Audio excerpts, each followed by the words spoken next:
Today is a day of mourning. Those all over the state are now paying final respects to former Governor Jodi Rell. Thank you for joining us for Channel 3 Eyewitness News at noon. I'm Kara Sundlin. And I'm Nicole Nalepa. Rell is lying in state right now at the state capitol. She was a well-respected and a well-liked governor who led the state at a critical time.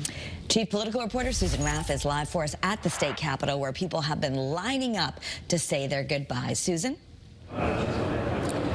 Kara, good afternoon. We are live at the state capitol, and for the past 2 hours, people from across the state have been lining up to pay their final respects to former Governor Jodi Rell. Just before 10 o'clock this morning, the casket carrying the former governor arrived here at the state capitol. She was escorted and carried by members of the governor's foot guard along with the National Guard. Once inside the capitol, her casket was draped with the Connecticut flag. Many politicians came here to pay their respects, people from all over the state who served with her. Governor Jodi Rell was the 87th governor. She started her career as a state representative here at the state capitol and then became lieutenant governor. She was chosen by former Governor John Rowland. But if you remember, Rowland was investigated for corruption. He faced impeachment and resigned.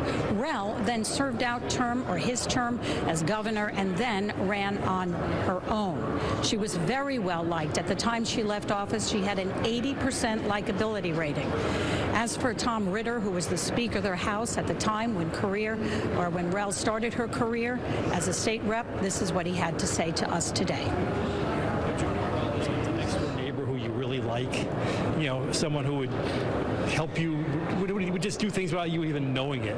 And she just was a kind human being with very good instincts and wouldn't let the craziness of this building get to her.